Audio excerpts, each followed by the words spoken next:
I like to start off with that because I'm going to turn the mic over to three individuals who have come forward to share their path. We call it Faces of our community. And these are medical schools who've answered a call. We put a call out to the student body about those who would be interested in sharing their story. They're very personal stories, and I think it really goes to the heart. Now, it's their story, so it may not be your story, but there may be something in their story that you can connect with. And if so, fantastic. I ask them to prepare their statements, but also I ask you to listen to them in a respectful manner.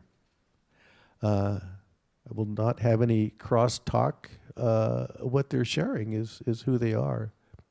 So it's not about why or what or things of those sort. So we want to begin now with Faces of our community, and I want you to just listen to what they have to say. Okay. Oh, do you have that mic? Okay, great. Yeah, it is on. All right. Good morning, everybody. I hope you guys are very excited because I'm extremely excited. I'm going to take a couple pictures of you guys because it's pretty cool to see so many faces. So I'm actually going to do... can anybody hear me?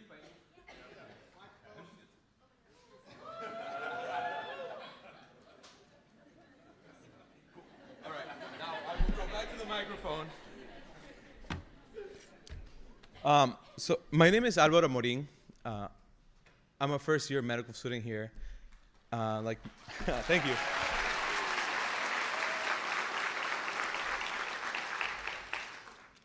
I actually was part of the SUMMA conference, and when I say part, I was sitting somewhere in the back, about 8 years ago. And that day, there was the keynote speaker was a Peruvian neurosurgeon, amazing guy. And since that day, I was like, oh, I really, really, really want to come to this medical school. Just listening to him and all the inspiring stories that were told that day really got to my heart and basically pushed me to do my best in school and try to come here. So I'll tell you a little bit story about myself. My family emigrated from Peru when I was about 12 years old. So oh, there we go. Peruvian right there. Peruvian right here. Oh my gosh, there's so many of us. When I came, I was the only one at this conference because the neurosurgeon said, "How many Peruvians?" And I was all the way in the back, so I didn't say anything. But then afterwards, I did. So yeah, my family moved from Peru, when I was 12 years old. Now I'm 27, or I'm gonna turn 27, and we really left because of economic reasons and because my dad wanted to give my sister and I a better education, better opportunities. The caveat was that I didn't know that, and my sister didn't know that. I have a younger sister. They told us we were coming to Disneyland for the first time. And I was excited to move to the United States and, not move, come to Disneyland. It turns out we arrive, and my parents have a talk with us and tell us, yeah, you guys are not going to Disneyland. We're moving to the U.S. We're staying here permanently.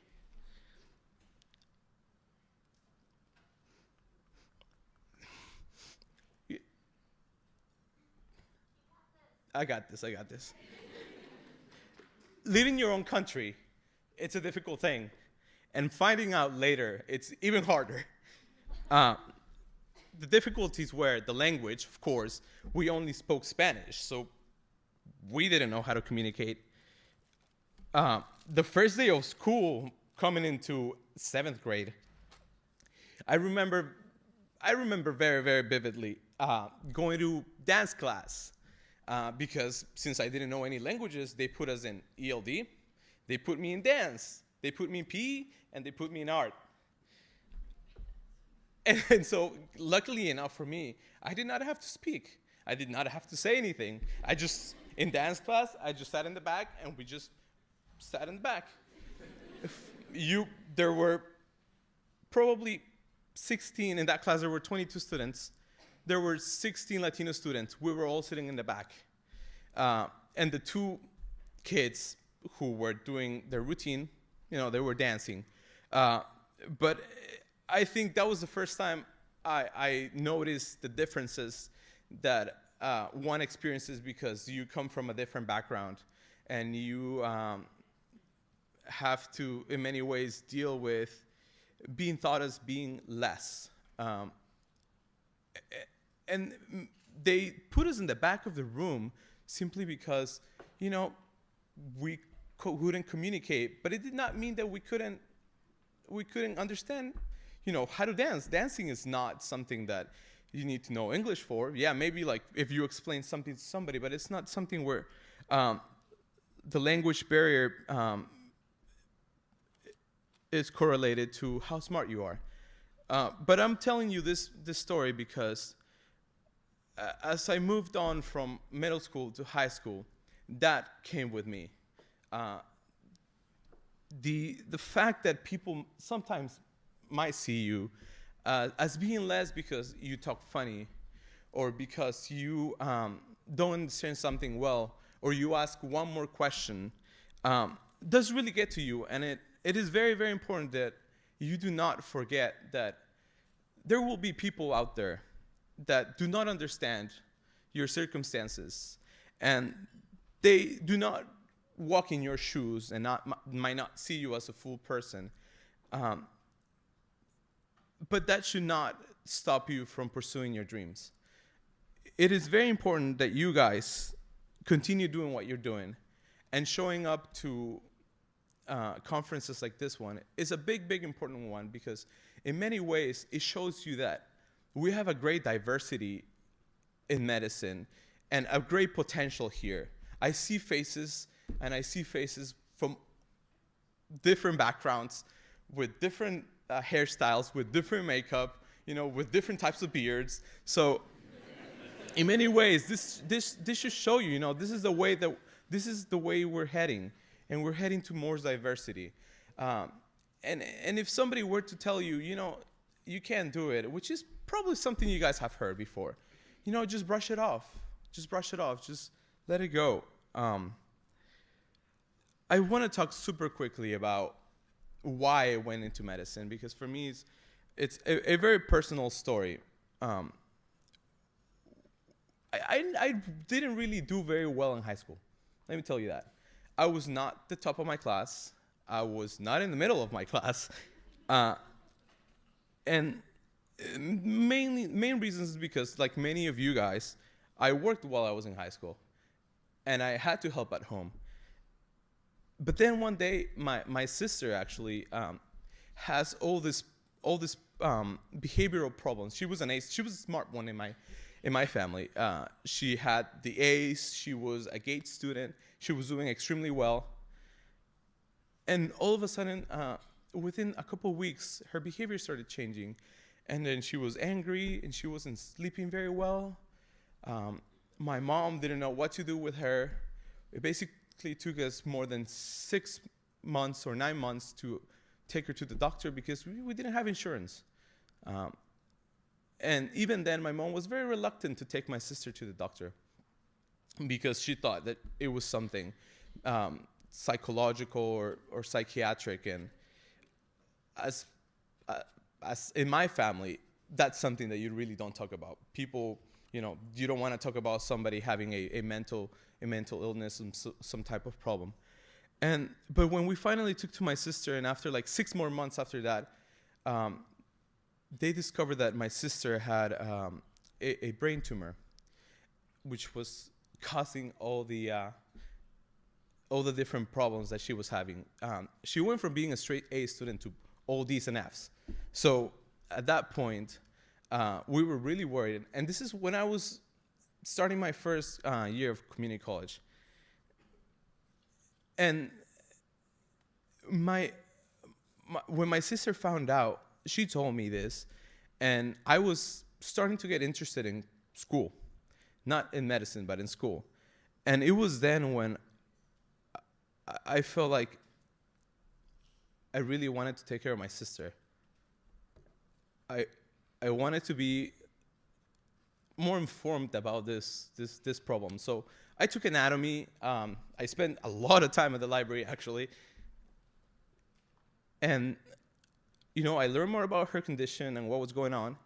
And we actually never told my mother.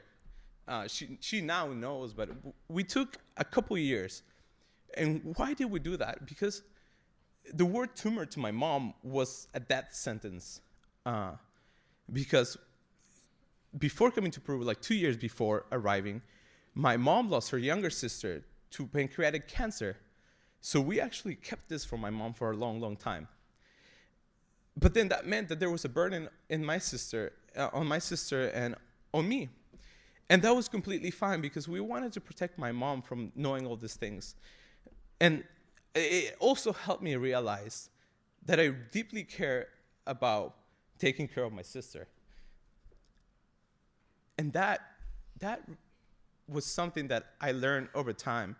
And that led me to study biology in community college. So I went to College of San Mateo. I don't know how many students are here from College of San Mateo, but oh, there we go. Look, cool.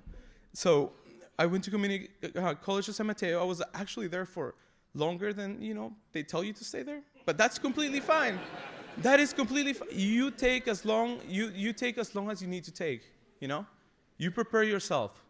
Because you're not only preparing yourself for classes, you're preparing yourself for life. You're preparing yourself to deal with people. With people that are happy, with people that are sad, people that are easy to deal with, people that are difficult.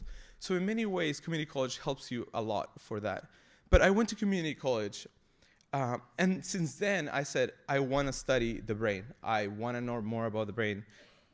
And upon transferring, and I was lucky enough to transfer to UC Berkeley, and the first thing I did is go into research labs and email all the people that were doing brain research because I wanted to know more about this.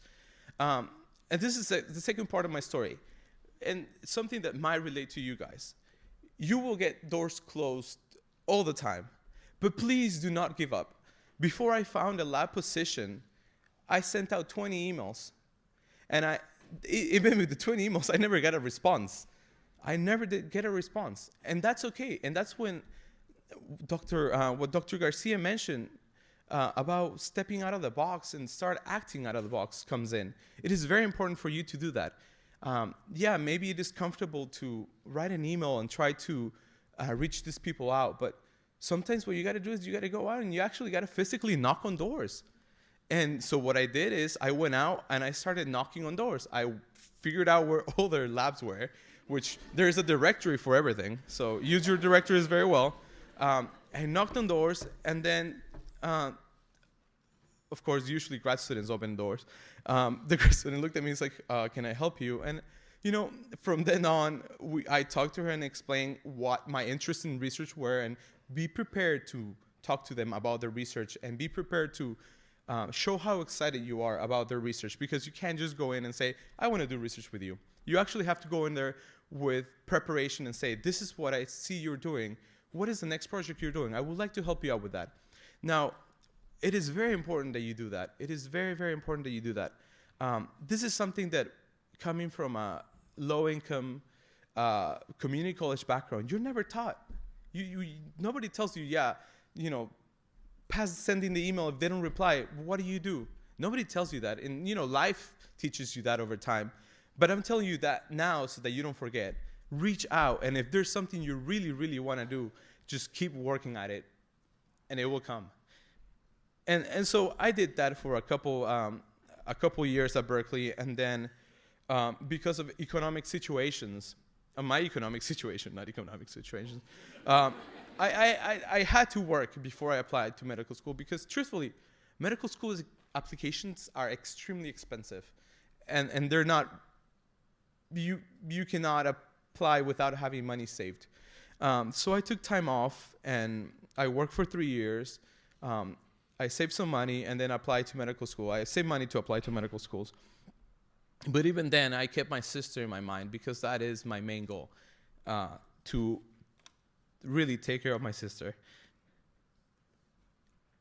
And I gotta say, and this is something that Dr. Garcia touches upon all the time, there's luck, there's hard work, and in between the two of them, there's opportunity.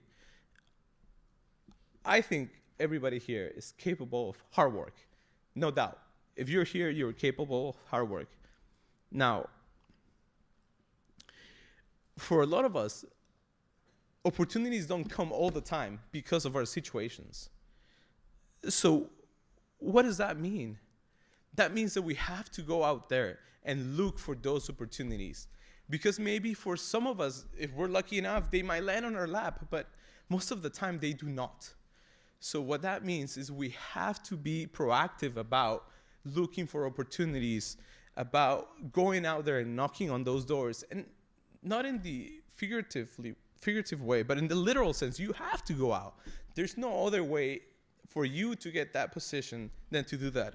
So if there's one thing that I want to leave you with is, please reach out. And if you want to reach out to anybody, reach out to me. I'm willing to help in any way that I can. Thanks for listening.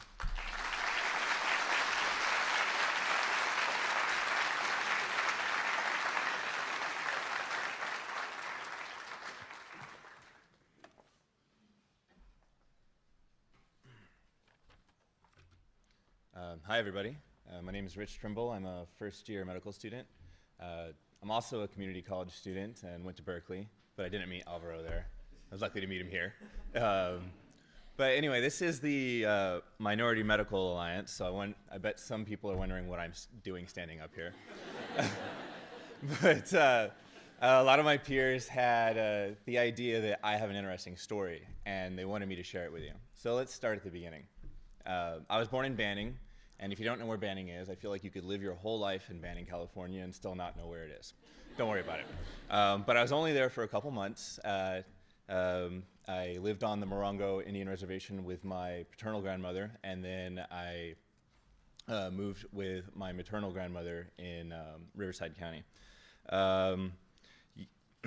Neither of my parents were able to maintain a household. They continuously moved, running from their debts or responsibilities. And during those moves, they formed and failed in new relationships. So I have a collection of half-step and X-step siblings, and in order to tell you how many brothers and sisters I would have, I'd probably have to draw a graph. I'm not really sure myself. But they were very unhealthy in their relationships, and they had mental instability, they were on drugs, and they were even more unhealthy towards children. And when you're a child, you can't really understand why an adult is acting a certain way. So I spent most of my childhood a little bit terrified. I noticed that cycles of abuse do take time to kick in. So early on in my life, I started moving between my mother and my father over and over again, while they moved successively themselves, which means I don't really have a hometown. I went to 2 high schools, but I went to 3 or 4 middle schools, and I don't know how many elementary schools I went to. I spent my time in project housing in California and in very small rural towns in Indiana and Canada. So anyway, when people ask me where I grew up, I like to say I haven't yet. And when they continue to press, I get a little bothered. But because of all this, I never really had an opportunity to apply to college. I had like a 2.5 high school GPA. No one ever talked to me about college. With no life skills, and my parents were adamant about the day I turned 18, my present was getting kicked out. I joined the Navy when I was 17. My naval career was hilarious, but very, very short. So when I was 20, I moved to San Francisco to live with my high school girlfriend, and I worked odd jobs. I dropped out of community college a couple of times, and I drank a lot. It turns out that my childhood didn't really prepare me how to live. And by the time I found out that I had post-traumatic stress disorder, I'd already damaged my transcripts, my finances, and ruined my relationship. And I realized I didn't really have anything to show for my time on Earth. So that's really where my life gets a little more interesting. because I realized I didn't know anything. So I started asking people for help. And at the time, I worked in a gym in the marina, and the marina of SF. And I was asking people, what do you do for a living? Because, I mean, they knew what I did for a living. I worked there. So, and the doctors always seemed to be pretty satisfied, a little tired, but pretty satisfied with their lives. And there was a gym emergency, a medical emergency, and I responded to it. And because of that, some doctors took me under their wing, and I was able to watch a surgery. Right after that, I quit, and I went back to community college full-time. I really had no idea what was going on in my classes, so I went to the student learning center that they had, and I stayed there every day until it closed. So I was at school from 8 a.m. to past 10 every night, and it was the best decision. I took classes on academic skills, and I took a seminar class about opportunities in science. That class, because of that class, I was able to find and apply to a program, a National Science Foundation program, where I was able to concurrently enroll in Berkeley and do research there. And at Berkeley, I found more mentors and kept asking them for help. I had a postdoc that was in charge of me. I had the National Science Foundation people, and I had the TAs of the lab that I worked in. So I stayed in lab all day asking questions like, how do I do this homework? Annoying them with more problems of mine. How do I do this homework? How do I prepare for this career opportunity? And because of that, because I was continuously in lab, I was actually able to get my own project. It didn't go anywhere, but you know.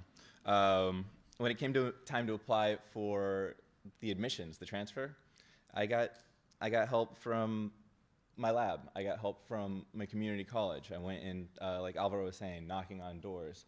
I ended up getting help from the actual admissions office at UC Berkeley where I was trying to transfer to, because I was able to knock on doors. And as a full-time student at Berkeley, I realized I'd done everything that I could to get ready to transfer.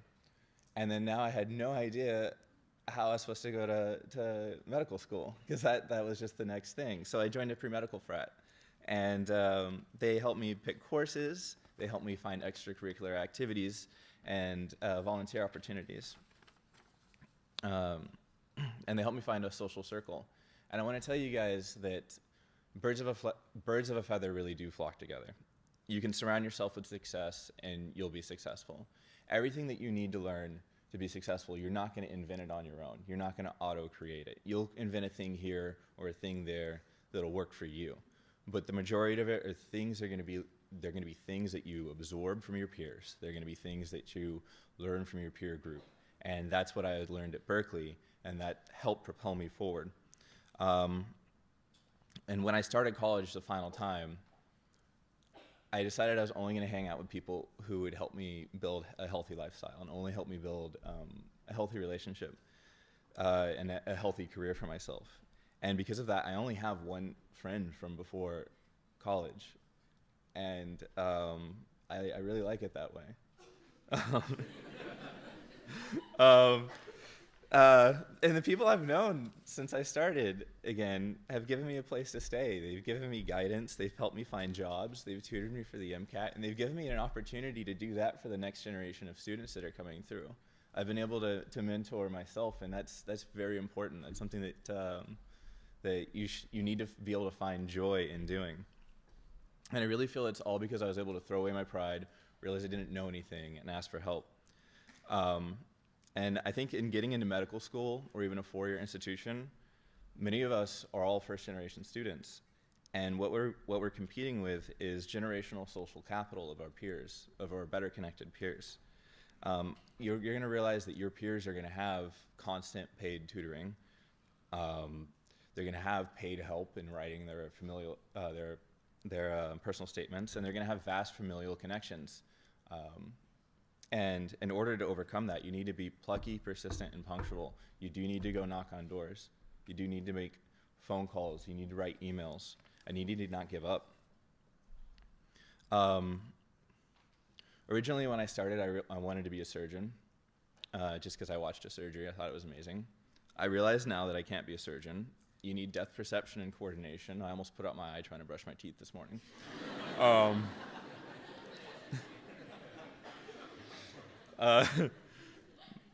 But I'm still here with my interesting past academic history, including a bunch of withdrawals and an F, my 2.5 high school GPA. And even with that, my overall accomplishments, because I started over and I made the effort and I continuously asked for help, my accomplishments and my MCAT, my overall GPA, and my extracurriculars are on par with everybody in my class. I don't feel behind. So I'm here, and I'm figuring out what's next, and I realize I'm probably going to be just fine. Thank you.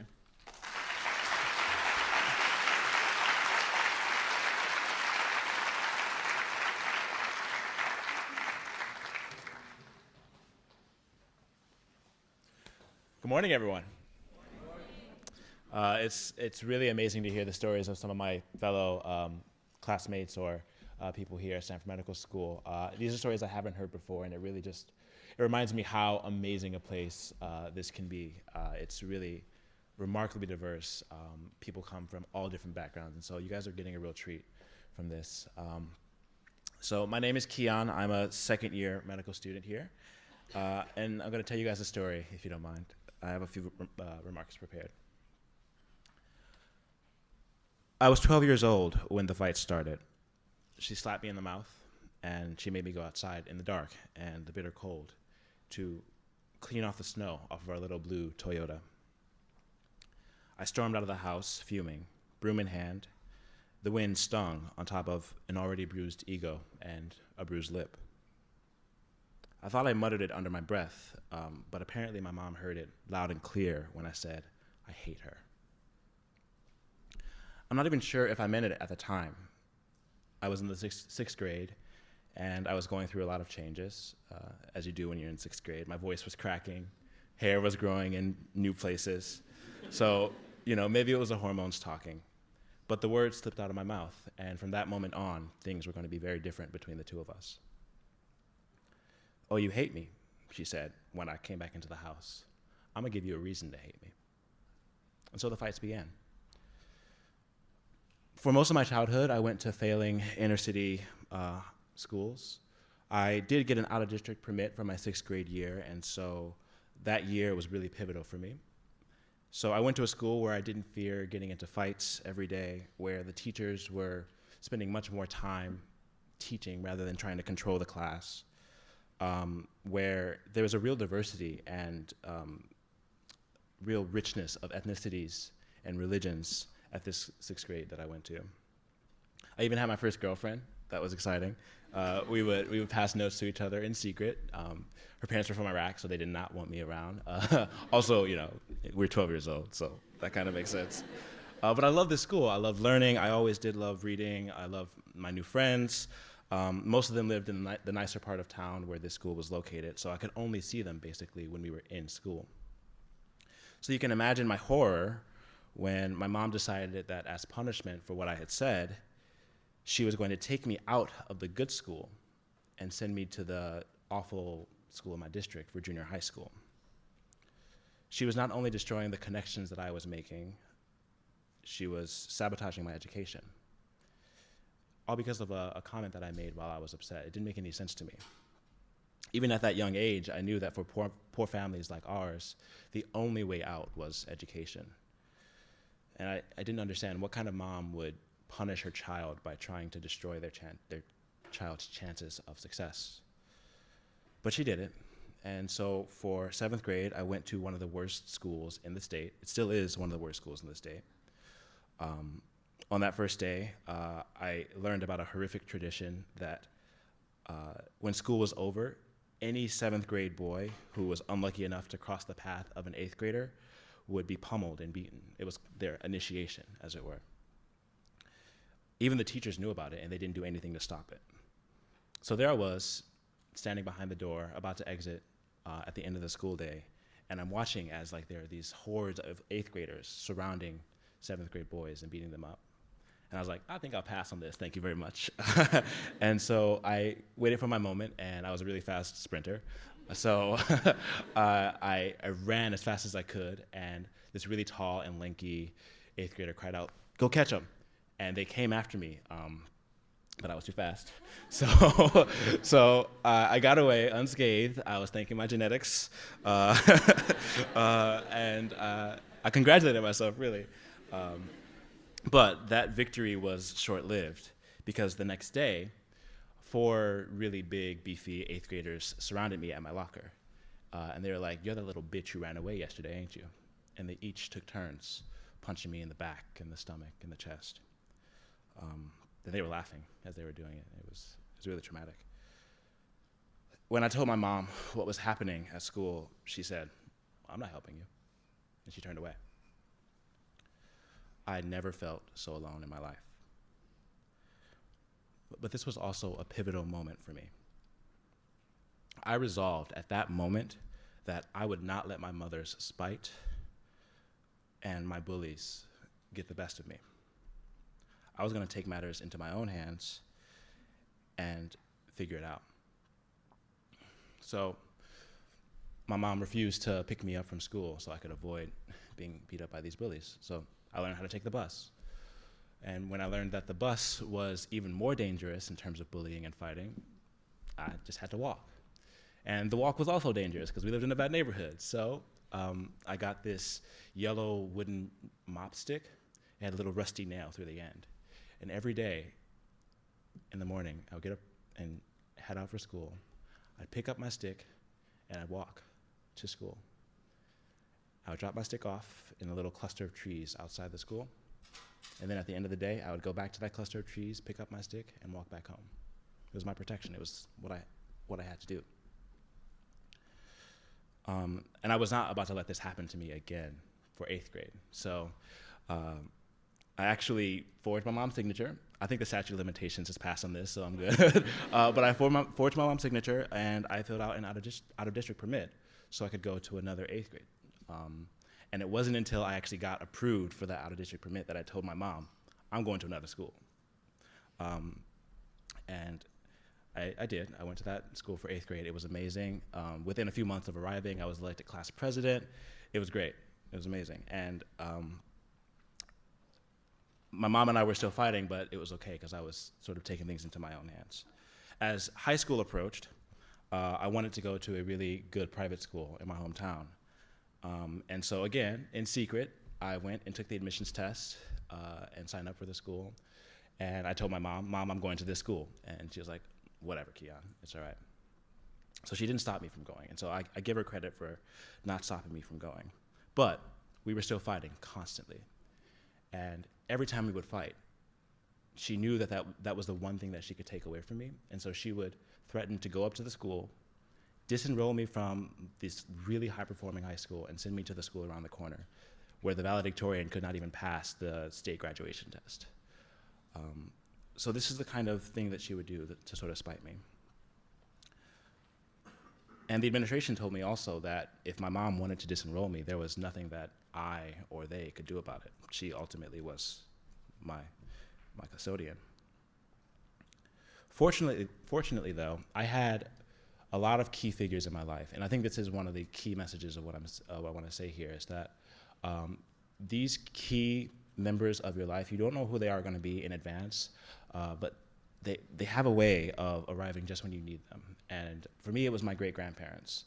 And they were my inspiration, they were my role models. Obviously, they're really old, they're my great-grandparents, and so they had a lot of medical conditions, and they were actually the inspiration for me to go into medical school. My grandpa had a heart attack, and that really inspired me to go into cardiology. So I had my great-grandparents there, and they were sort of my emotional support when I was going through all these fights with my mom. And also, in my sophomore year of high school, my dad got out of prison. Oh yeah, my dad was in prison this whole time, so should have mentioned that. My dad got out of prison, and so I went to live with him, and that helped to sort of ease the tensions between me and my mom. So despite the constant stresses and struggling at home, I somehow managed to graduate at the top of my class in this high school, and it was the first time an African American had done that in this predominantly white school in its history.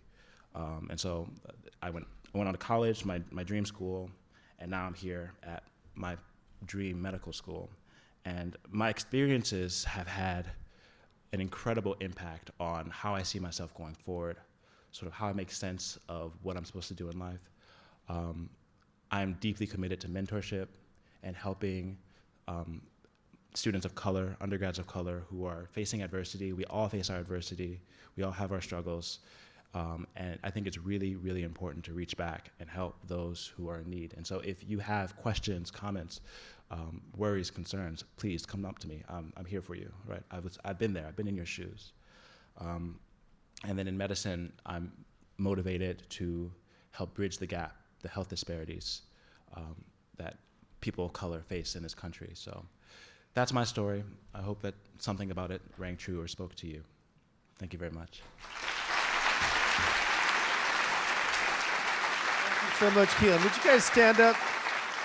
I'd like you to stand up and, hey, let's give them all a round of applause. I mean, that's, Can you talk about the workshops that we have?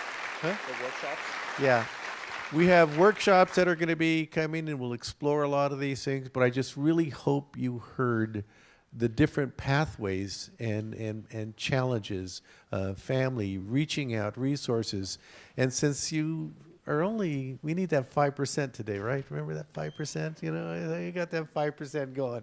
These guys live 95% of that out to getting out there. So role models for all of us. Thank you so much. Okay?